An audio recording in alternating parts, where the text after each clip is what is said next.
My name is Daniel Carter. I'm 32 years old. And on October 18th, Lansanling Arshawu, my parents boycotted my wedding. 200 guests filled the ceremony pavilion at Desert Ridge Resort in Scottsdale, Arizona.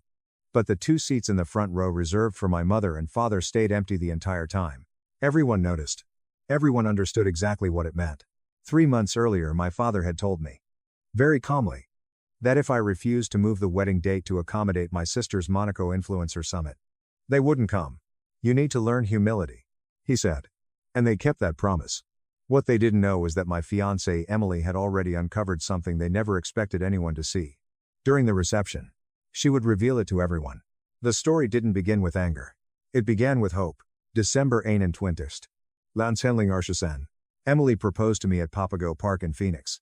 Just after sunset, she'd set up a small blanket near the red sandstone buttes, a thermos of hot cider, and a string of battery lights woven through a mesquite tree. Nothing extravagant. Emily never liked flashy gestures. She preferred quiet moments. The kind that felt real instead of staged. When she pulled out the ring, her grandmother's ring. White gold worn smooth by 60 years of marriage. I already knew my answer. Yes, I said before she could even finish the question. For a while we just sat there, watching the sky turn dark purple over the desert. I remember thinking how simple happiness felt in that moment. The next morning I called my parents. My mother cried immediately. I assumed they were happy tears. My father sounded proud. The way he sometimes did when speaking to his business partners. That's great news, Daniel, he said. Your mother and I will help however we can. I didn't know it then. But that sentence would age badly. A week later my mother invited us to lunch at their house in Paradise Valley. The house had been renovated 3 times since I was a kid, white marble floors, 20-foot ceilings, floor-to-ceiling glass looking out over the golf course. My father liked houses that looked expensive the moment someone stepped inside. He owned Carter Ridge Holdings, a luxury real estate investment firm that specialized in high-end developments across Arizona and Nevada. They weren't billionaires, but they were wealthy enough that money was never something they worried about. My mother waited until dessert before bringing it up. There's something your grandparents left for you, she said casually, setting her wine glass down. I frowned. What do you mean? The wedding trust. I blinked. When your grandparents passed in 2019, she continued, they set aside money specifically for the first grandchild who got married. She smiled as if the answer should have been obvious. That's you. My throat tightened slightly.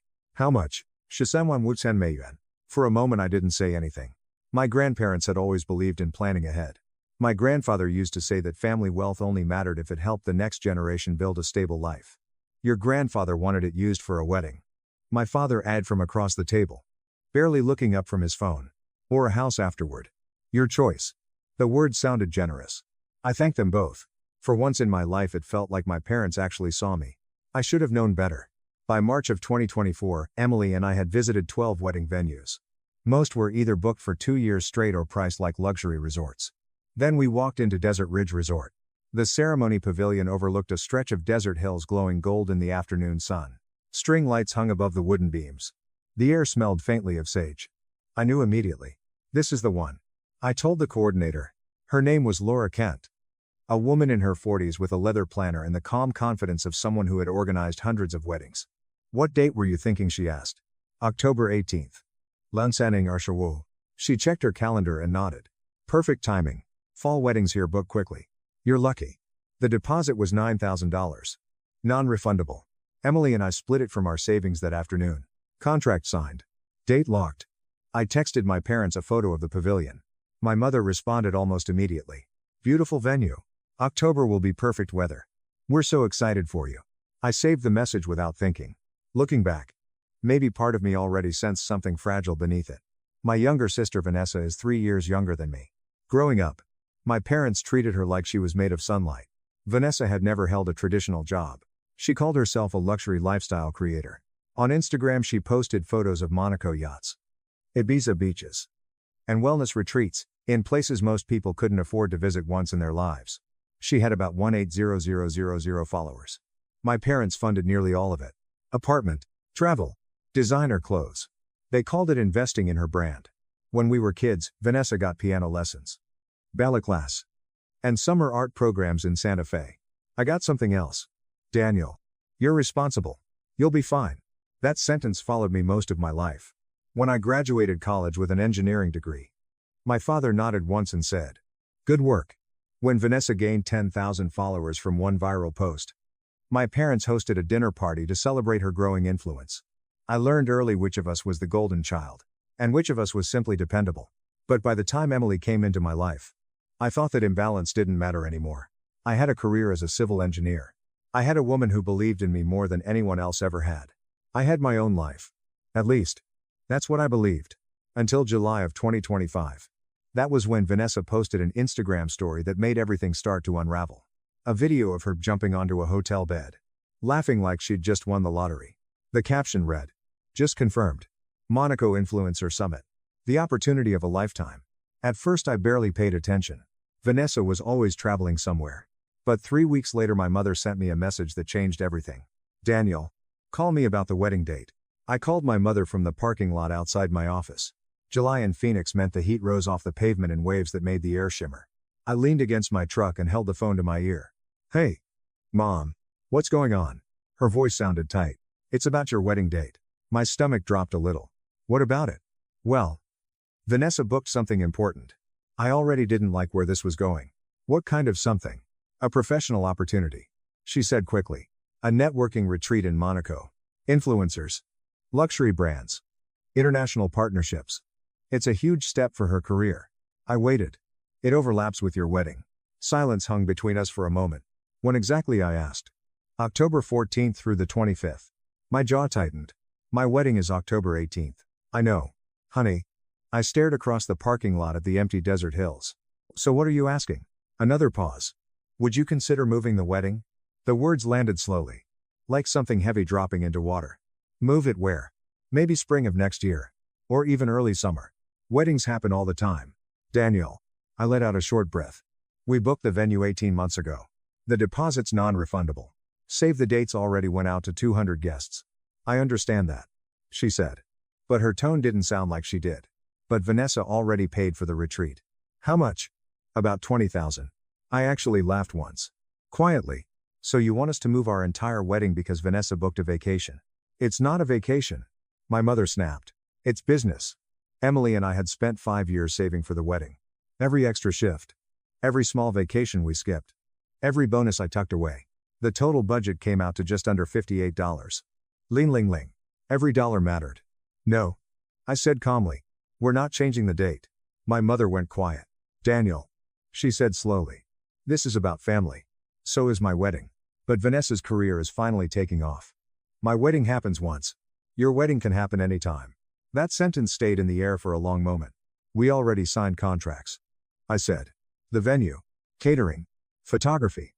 If we move the date, we lose tens of thousands of dollars." My mother sighed. "I'll talk to your father." The line went dead. I stood there for another minute staring at the phone before going back inside.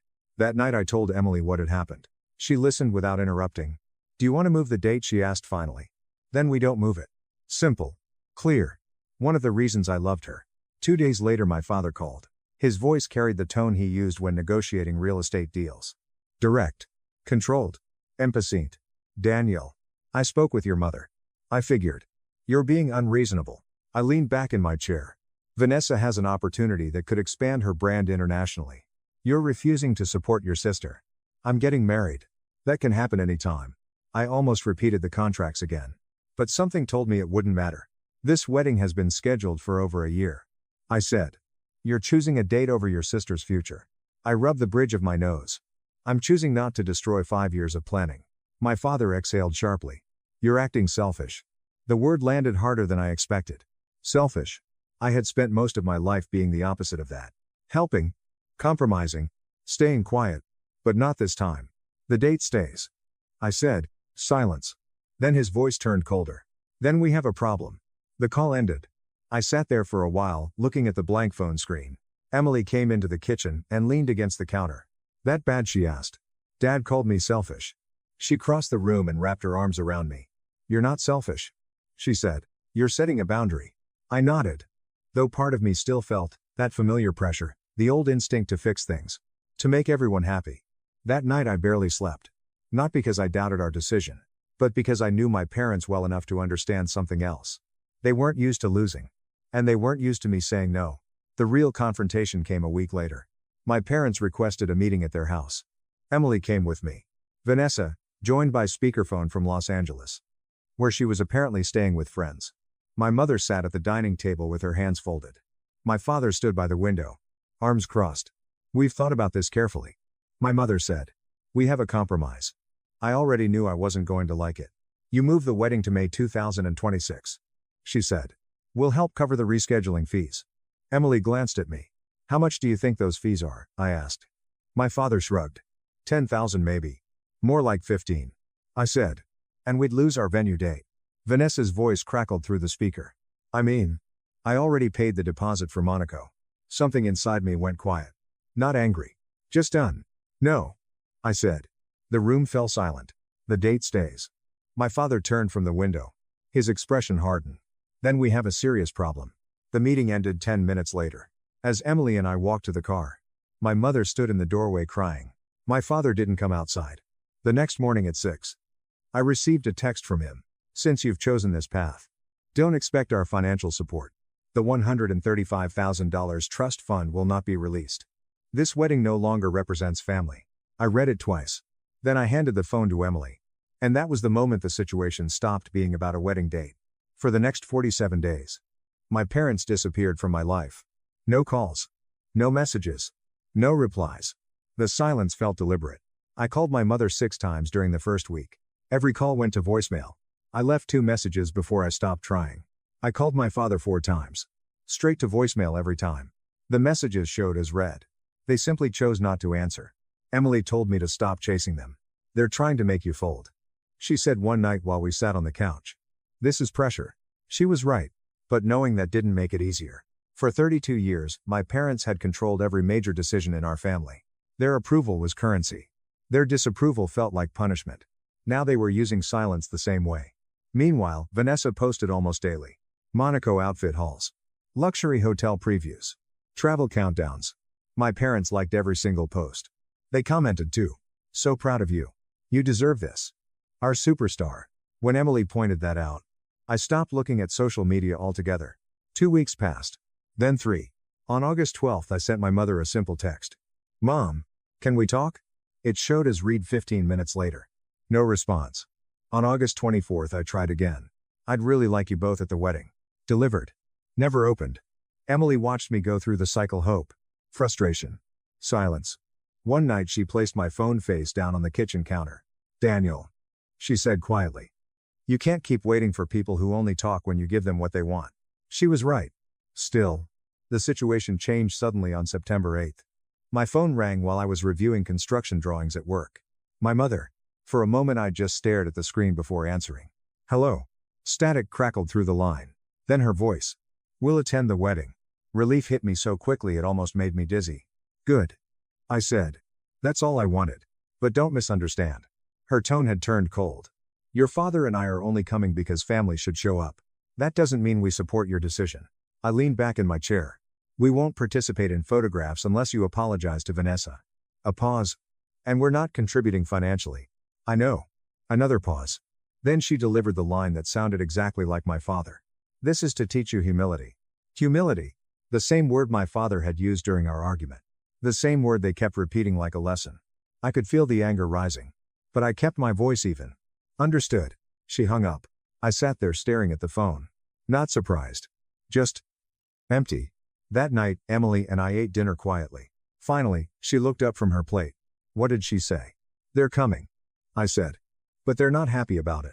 Emily nodded slowly. That's their choice. She watched me for a moment. What are you thinking? I considered the question. I think they expected me to give in. And now? I shrugged. Now they're trying to make sure I feel punished anyway. Emily reached across the table and squeezed my hand. You're not the one who should feel ashamed. 8 days before the wedding something else happened. October 10th. L'Enseigne Archewot. I received an email from Laura Kent, the venue coordinator at Desert Ridge Resort. The subject line read, urgent, conflicting instructions regarding your event. I opened the message immediately. Laura sounded concerned. Hi Daniel. I wanted to reach out because I've received several emails regarding your October 18th wedding that appear to conflict with your current contract. Before making any changes, I wanted to confirm directly with you. Please see the attached emails. 3 attachments. All from my mother. The first email was dated September 3rd. We need to discuss moving the October 18th event to 2026. The second email came 12 days later. This is a family matter. The bride and groom are making a mistake. Please help us adjust the date. The third email was sent October 2nd, 16 days before the wedding. This wedding should not proceed on this date. I'm asking you as the groom's mother to help stop this mistake. I stared at the screen for a long time. She had tried to cancel the wedding behind our backs. 3 separate times. My hands felt strangely steady as I forwarded the email chain to Emily. She called me less than 10 seconds later. Daniel, she said quietly. We need to talk tonight. Her voice sounded different. Focused. Controlled. I've been working on something. She added. What kind of something? A pause. Something bigger than the wedding date. Emily was already home when I walked through the door that night. Her laptop sat open on the kitchen table. Several folders were spread across the screen, along with printed pages she had arranged into neat stacks. She looked up when I stepped inside. You saw the emails? She said. I set my keys down and pulled out a chair. So what's going on? Emily took a breath. I need you to trust me for a second. Good. She said. Because I've spent the last 3 weeks looking into your family's finances. I blinked. What? Emily worked as a financial compliance analyst for a regional investment firm. Her job revolved around investigating irregular transactions, things that didn't quite add up. Apparently she had applied those same skills to my parents. After your dad said they wouldn't release the trust fund. She explained. Something about it didn't sit right with me. She turned the laptop toward me. Rows of bank statements filled the screen. Highlighted entries. Dates. Transaction IDs. In January of this year. She said. Pointing to one line. The trust account held exactly $135,000. The full amount your grandparents left. I nodded slowly. That's what they told me. Right. She scrolled down. Now look at this. A transaction dated July 18th. Lansenling Arshawu. Transfer amount. Joanne Mayuan. Recipient. Vanessa Carter. Memo line. Advance wedding distribution. For a moment I didn't understand what I was seeing. Wait. I said quietly. That's not possible. Emily didn't respond immediately. Instead she opened another document. The trust paperwork. A scanned copy of my grandparents' estate plan from 2019. The relevant paragraph was highlighted. Wedding fund of $135,000 to be distributed to the first grandchild upon marriage. To be used for wedding expenses. First home purchase. Or marital establishment as the beneficiary sees fit. Emily tapped the screen. That beneficiary is you. I leaned back in the chair. But my parents control the trust. I said. They're trustees. Emily corrected. Which means they have a legal responsibility to act in your best interest. She pointed to the transaction again. Giving $90,000 to someone who isn't the beneficiary is a violation of that duty. My mind started working through the timeline. July 18th. 5 days before the meeting at my parents' house. 5 days before they demanded I move the wedding. They already moved the money. I said slowly. Emily nodded. Before they ever asked you to change the date. For a moment the kitchen felt completely silent. The anger I expected didn't come. Instead something colder settled in. Clarity. They never planned to give it to me. I said. Emily didn't answer. She didn't need to. She opened another folder. Screenshots appeared on the screen. Vanessa's Instagram posts. Luxury hotel bookings. First-class flight tickets. One post dated July 20th, 2 days after the transfer. The caption read, treating myself because I deserve it. Emily leaned back slightly. I also looked at the account activity after your mom called to say they would attend the wedding. Another bank record appeared. September 10th. Lansenling Arshawu. Transfer amount. Yuan Xichen Lambai Meiyuan. Source. Richard Carter, personal account. Monaco extension package plus excursions. I let out a slow breath. So after telling me they had no money, they paid for Vanessa to extend her trip. Emily finished. For a few seconds neither of us spoke. Then she closed the laptop halfway. There's more. I looked up. What kind of more? She opened another file. The screen filled with documents. Email screenshots. Text message. Venue correspondence. Same sabotage emails my mother had sent to Laura. I've been saving everything. Emily said. How long? Since the day your father called you selfish. I studied the stack of printed documents on the table. Bank transfers. Trust records. Email threads. Screenshots. It wasn't just evidence. It was a complete story. What are you thinking? I asked. Emily met my eyes. We show people the truth. At the wedding. I considered it for a moment. 200 guests. My parents' friends. Business partners. Family members. Everyone watching. They humiliated you. Emily said quietly. They tried to cancel your wedding behind your back. And they stole money that belonged to you. Her voice stayed calm. But there was steel underneath it. They expect you to stay quiet. I looked down at the trust document again. My grandfather's signature sat at the bottom of the page. He had trusted them to do the right thing. What would it look like? I asked. Emily reached for the laptop again. A PowerPoint presentation opened on the screen. 22 slides. The title slide was black with white text. The cost of humility. I stared at it. You've already built the presentation. Emily nodded. Every document. Every transfer. Every email. I exhaled slowly. This will destroy them. She didn't argue. They destroyed your wedding first. The room fell quiet again. Finally, I looked back at the screen. Okay. I said. Let's finish it. Once the decision was made, everything became methodical. No emotion. No hesitation. Just preparation. Over the next 7 days, Emily and I built the case piece by piece. Every document was verified twice. Bank statements showing the $90,000 transfer to Vanessa. The trust agreement from my grandparents' estate. My mother's emails attempting to cancel the venue. Text messages from my father telling me I'd get nothing. Screenshots of Vanessa's posts celebrating luxury travel while claiming the trip was a career opportunity. Emily organized everything into chronological order. Evidence worked better when the story unfolded clearly. Slide by slide. The PowerPoint presentation grew into something bigger than either of us expected. 22 slides. Each one clean. Simple. Direct. The title slide stayed the same. The cost of humility. After that came the timeline. My grandparents' wedding photo from 1957. The trust documents. Highlighted sections explaining the inheritance. Then the bank transfer. $90,000 moved from the trust account to Vanessa. Followed by the Instagram screenshots posted days later. Private jet lounges. 5-star resorts. Captions about earning the life you deserve. Next came the second transfer. $17,200 from my father's personal account. The extension package for Monaco. The timing was what made it brutal. 3 days after my mother called to say they would attend the wedding but not happily. 3 days after claiming they had no money for the trust. Emily added the venue emails after that. My mother asking the coordinator to cancel the wedding. 3 attempts. 3 separate dates. Each message written like she was trying to protect me from a mistake. The final slides were the simplest. My father's text message.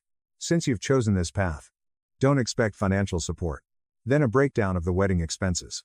Every dollar Emily and I had saved over 5 years. The numbers told the story better than any speech. When we finished, the presentation looked less like revenge and more like evidence for a courtroom. That was intentional. If people doubted our claims, the documents would answer for us. The night before the wedding, Emily sat at the kitchen table, reviewing everything one last time. I leaned against the counter watching her work. You're quiet, she said. I'm thinking about backing out. I considered the question. It would be easy. Get married. Ignore everything. Pretend the last 3 months never happened. But I knew that wasn't really an option. They tried to cancel the wedding. I said. 3 times. Emily nodded. And they stole money your grandparents left for you. I looked down at the trust document lying on the table. My grandfather's handwriting still visible in the margin notes. He had believed family meant something. They used that money to punish me. I said. Emily closed the laptop. Then tomorrow people learn the truth. We didn't speak for a while after that. Finally she looked up again. Last chance. She said quietly. We can walk away from this. I thought about the empty chairs that would probably sit in the front row. I thought about the word my father kept repeating. Humility. You know what humility actually means? I asked. Emily tilted her head slightly. What? Being honest about what people really are. She studied me for a moment. Then she nodded. All right. At 11 that night, Emily called me into the living room. There's one more thing, she said. Her laptop was open again. Another bank record sat on the screen. September 10th. L'Enseigning Archevaux. 3 days after my mother called to say they would attend the wedding. Transfer amount. Yuan Sitzen by Meiyuan. Monaco luxury excursion package. Source account. My father's personal account. I stared at the screen. They paid for her extension. I said quietly. Emily nodded. After telling me they had no money. After saying the trust fund wouldn't be released. After claiming this whole situation was about family. They funded the trip with your inheritance. Emily said. I leaned back on the couch. A short laugh escaped before I could stop it. Not amused. Just finished. Tomorrow. Emily said. Everyone finds out. And for the first time since this whole situation started. I actually slept. October 18th. L'Enseigning Archevaux. I woke up at 6. In the groom's suite at Desert Ridge Resort. For a few seconds I just lay there staring at the ceiling, listening to the quiet hum of the air conditioning. The day had finally arrived. My phone sat on the nightstand. No messages from my parents. I didn't expect any. The wedding party was already moving through the schedule.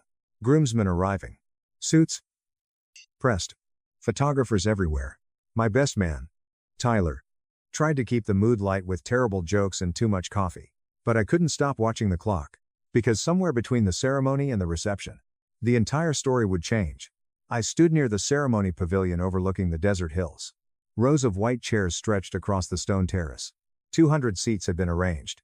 2 of them sat empty in the front row, reserved for my parents. Guests had begun filling most of the seats. I counted quickly. About 175 people had arrived. Whispers moved through the crowd. Everyone had already heard some version of the family drama. Weddings make gossip travel faster. Emily arrived shortly after 4. She walked down the aisle beside her uncle, who had agreed to stand in for her father after everything that had happened. When she reached the altar, she looked at me and smiled. A calm smile. The kind that told me she was ready. Pastor Daniel cleared his throat. Dearly beloved, we are gathered here today. The ceremony began. The wind moved softly through the pavilion, rustling the desert brush beyond the railing. Everything looked exactly like we had imagined when we booked the venue 18 months earlier. Except for the front row. 2 empty chairs. When the pastor reached the traditional moment in the ceremony, he said the words everyone expects. If anyone has reason to object to this union. For a moment nothing happened. Then movement came from the back row. My father stood up. A ripple moved through the crowd. Gasps. Murmurs. Pastor Daniel looked confused. Sir. This isn't. My father's voice cut across the entire pavilion. Daniel. The word echoed off the stone columns.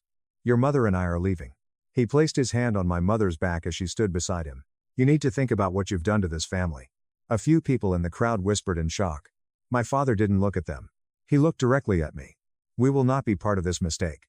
My mother began crying loudly, her voice carrying across the entire ceremony space. They turned and walked down the aisle together. The sound of her heels echoed across the stone. 175 people sat frozen. No one moved. No one spoke. The silence stretched long enough that it almost felt unreal. Then Emily squeezed my hand. Her grip was steady. Keep going, she whispered. Pastor Daniel cleared his throat again. Shall we continue? I nodded once. The ceremony resumed. Our vows were simple. No long speeches. Just promises. Emily looked straight into my eyes as she spoke. I promise to stand beside you, she said. Especially when standing beside you isn't easy. When it was my turn I kept my voice steady. I promise the same. We exchanged rings. The pastor smiled. I now pronounce you husband and wife. We kissed. Applause broke through the tension. Some people were clapping harder than others. But the sound grew until it filled the entire pavilion. Emily and I walked back down the aisle together. The empty chairs remained behind us. Cocktail hour passed quickly. Guests gathered on the terrace overlooking the sunset. Wine glasses clinked. Conversations stayed quiet at first. Everyone wanted to ask about what had just happened. Most people were too polite to do it directly. I repeated the same line whenever someone approached. They made their choice.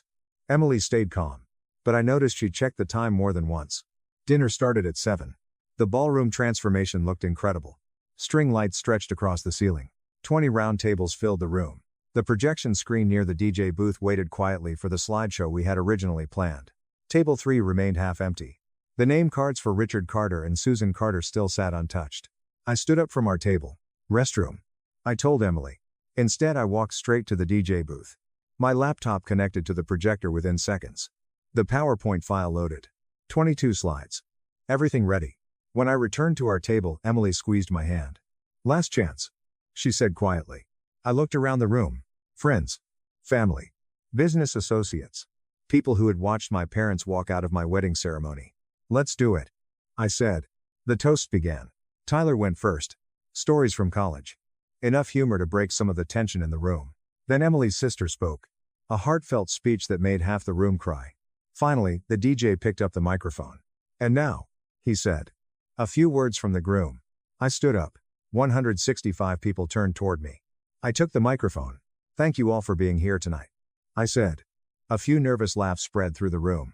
Especially those of you who stayed after the ceremony interruption earlier. I pressed the remote in my hand. The screen behind me lit up. Black background. White letters. The cost of humility. People leaned forward in their chairs. My father told me I needed to learn humility. I continued calmly. Tonight, I want to show you what that lesson actually cost. Click. Slide 2 appeared. A black and white photograph from 1957. My grandparents on their wedding day. I said. They believed family meant taking care of the next generation. Slide 3. The trust document. Highlighted paragraph. After they passed away in 2019. They left a wedding trust worth $135,000 for their first grandchild to marry. Click. I paused. That grandchild is me. The room stayed silent. Click. Slide 7 appeared. A bank statement. Transfer date. July 18th. Lansending Arshawu. Amount. Joanne Mayuan. Recipient. Vanessa Carter. Gasp spread across the room. That money, I said calmly, was transferred to my sister 2 months before this wedding. I clicked again. Instagram screenshots appeared. Luxury resorts. First-class flights. Captions about earning the life you deserve. That trip, I continued, is the same trip my parents asked me to move my wedding for. Slide 12. Another bank record. UNC Chenlam by Mayuan. Monaco extension package. 3 days after telling me they had no money for the trust. I said. My father paid to extend the vacation. People at several tables began whispering loudly now. Aunt Carol covered her mouth. My Uncle Mark shook his head slowly. Click. Next slide. Emails from my mother to the venue coordinator.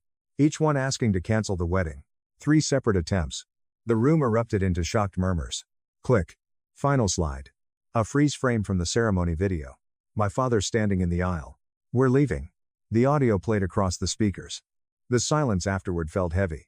I lowered the microphone slightly. My parents said today would teach me humility. I said. I looked around the room. But all it really taught me, I gestured toward the screen, was who my family actually is. I set the microphone down. For 5 seconds no one moved. Then my Uncle Mark stood up. He started clapping. Slow at first. Then louder. Another table joined. Then, another. Within seconds the entire ballroom stood. 165 people applauding. Not politely. Loudly. The ovation lasted almost a full minute. Emily squeezed my hand as the applause continued. And for the first time all day, the empty chairs at table 3 didn't matter anymore. The standing ovation lasted nearly a full minute. Not polite applause. Real applause. The kind that fills a room and makes people look at each other like they just witnessed something they'll talk about for years. When it finally ended, the ballroom erupted into noise. Conversations exploded across every table. Some people looked stunned. Some looked angry. A few looked like they were trying to process what they had just seen. About 15 people quietly grabbed their coats and left. Most of them were distant relatives from my father's side. Along with 2 of his business partners who clearly didn't want to be part of the fallout. I didn't stop them. My Uncle Mark walked over first. He shook my hand once. Firmly. Your grandfather would have been proud of you, he said. Then he leaned closer and added quietly. Your father just destroyed himself tonight. Across the room my Aunt Carol was crying while talking to Emily. I swear I didn't know. She kept repeating. I had no idea they did that. Emily hugged her. It's okay, she said gently. It's not your responsibility. Near the windows I saw my cousin David pacing with his phone pressed to his ear. His voice carried across the room. What the hell were you thinking, he shouted. He was almost certainly talking to my father. My own phone was sitting on the table beside my plate. It had been on silent the entire evening. The screen kept lighting up. Text notifications stacked one after another. When I finally picked it up, the counter showed 37 unread messages. Emily's phone had almost as many. She glanced at the screen once. Then turned it face down. Not tonight, she said. Tonight we finish the wedding. The DJ hesitated for a moment before stepping back to the microphone. Well?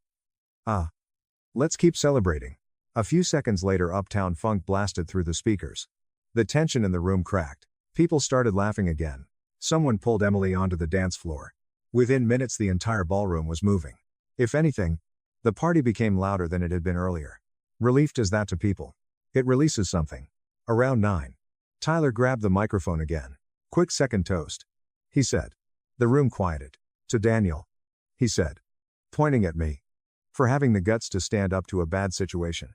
Then he raised his glass toward Emily. And to Emily for doing the homework that made it possible.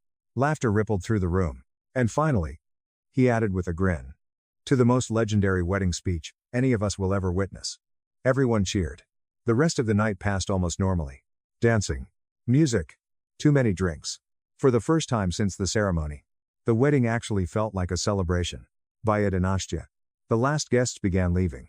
My Aunt Carol hugged me one more time before heading out. "I'm sorry about your parents," she said quietly. I shrugged slightly. They made their choices. After midnight, Emily and I finally returned to the suite upstairs. My jacket hit the chair. My tie followed.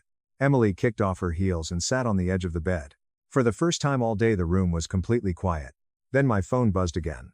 I turned it back on fully. 4 voicemails waited. One was from Uncle Mark. "Call me tomorrow." His message said, "We need to talk about next steps." The other 3 were from unknown numbers. I played the third one. A woman's voice spoke quickly. "Hello. This is Amanda Chen with Channel 12 News. We received a tip about an incident at a wedding tonight involving Richard Carter of Carter Ridge Holdings. We'd like to confirm the situation and request a comment." Emily looked at me. "Well," she said softly. That didn't take long. I leaned back against the headboard. "Someone must have recorded the presentation. Or the ceremony," she said. Neither of us seemed surprised. The story was too big to stay inside one ballroom. The next morning confirmed it. I woke up to the sound of my phone vibrating non-stop on the nightstand. When I opened it, the first thing I saw was a Facebook post from Tyler. He had uploaded a short clip of the speech. The caption read, "Best wedding toast in history." By noon the post had been shared more than 2,000 times. The comments were brutal. "Sue them. That's illegal. Boycott Carter Ridge." Someone had even started a hashtag, "Justice for Daniel." Emily read over my shoulder. "Your parents' PR team is probably having a nightmare right now." My phone rang again. Unknown number. I answered. "Daniel Carter. This is Samuel Ortiz. I'm a trust litigation attorney. I saw the documents you presented last night." He paused. "You have a very strong case." I sat up straighter. "For what?" "Breach of fiduciary duty," he said calmly. "They illegally distributed trust assets that belong to you." Emily looked at me carefully. "What does that mean?" I asked. "It means," the lawyer said, "your parents may owe you a lot more than an apology." And just like that, the situation stopped being a family dispute. It became a legal one. 3 days after the wedding, Emily and I met Samuel Ortiz at his office in downtown Phoenix. The building overlooked the city skyline through tall glass windows. Samuel had practiced estate and trust law for more than 20 years. Calm voice. Precise questions. The kind of lawyer who didn't waste time. He reviewed every document we had collected. The trust agreement. The bank transfers. The emails. The screenshots. 90 minutes passed before he finally leaned back in his chair. "You have an airtight case," he said. "For what exactly?" I asked. "Breach of fiduciary duty." He folded his hands on the desk. "As trustees of the fund, your parents had a legal obligation to act in your best interest. Transferring $90,000 to someone who isn't the beneficiary is a direct violation." He turned a legal pad toward us and wrote a few numbers. "Here's the likely outcome, if we pursue this. Original trust value. Shisenwan Wutsen Meyen. Punitive damages estimate. Luwen Meyen. Legal costs recovery. Yuan Wutsen Meyen. Estimated settlement. Arshi Yuan Meyen." I stared at the number for a moment. "How long would it take?" "If they settle quickly," he said. 2 to 3 weeks. "And if they fight?" 6 months. He paused before adding one more sentence. "But they won't fight." "Why not?" He gave a small smile. "Because the publicity alone will cost them far more than $200,000. 2 days later he filed the lawsuit in Maricopa County. The paperwork was delivered to my parents that Friday afternoon. I didn't hear from them directly. Instead, my Uncle Mark called that evening. "Your father is furious," he said. "He says you're destroying the family name." "What family name?" I asked quietly. "The one he already destroyed when he walked out of your wedding." Mark chuckled softly. I told him the same thing. The real pressure started over the weekend. Online reviews appeared on every business listing connected to Carter Ridge Holdings. Dozens of 1-star ratings. People quoting lines from the wedding presentation. One comment read, "If he steals from his own son, why trust him with real estate investments?" By Monday morning the local news picked up the story. A short segment aired on Channel 12. The headline read, "Local developer, sued by son, over wedding trust fund." Sales inquiries for their properties reportedly dropped almost 30% that week. On October 29, Samuel called again. "They want mediation," he said. That was fast. Reputation damage moves faster than lawsuits. The mediation took place in a neutral office building the following Wednesday. Emily and I sat in one conference room. My parents sat in another. We never saw them. The mediator walked back and forth between the 2 rooms for nearly 4 hours. Finally, he returned with the offer. "Your parents are willing to settle for the full amount," he said. $210,000. Samuel looked at me. I thought about it for a moment. One more condition, I said. The mediator raised an eyebrow. A written apology acknowledging what they did. 30 minutes later he returned. They agree. 5 days after that, the wire transfer hit our account. Arsha Yuan Meiyuan. Emily and I used part of it for the down payment on a house in Mesa the following spring. 3 bedrooms. A small backyard. Nothing flashy. Just ours. Around the same time, we learned Emily was pregnant. We painted the nursery together on a quiet Saturday afternoon. Soft yellow walls. A white crib in the corner. While we worked, Emily asked a simple question. What should we leave our child someday? I thought about my grandparents. The trust they had created with good intentions. And how easily it had been turned into a weapon. Something simple. I said. What? A reminder that money should help people build their lives. Emily smiled. I like that. We haven't spoken to my parents since the mediation. Vanessa lost nearly half of her online followers after the story spread. Several brands quietly stopped working with her. Sometimes my uncle tells me my father asks about the baby. Maybe one day we'll talk again. Maybe we won't. But I learned something that day when 2 chairs sat empty in the front row of my wedding. Some families are defined by blood. Others are defined by loyalty. The second kind tends to last longer. If your family ever tries to use money, guilt, or the word humility to control you, document everything. Know your rights. And remember something important. The family you build will always matter more than the one you were born into. Disclaimer is approximately equal to 6S voiceover. This story is shared for storytelling and discussion purposes. Names, details, and circumstances may be dramatized for narrative clarity.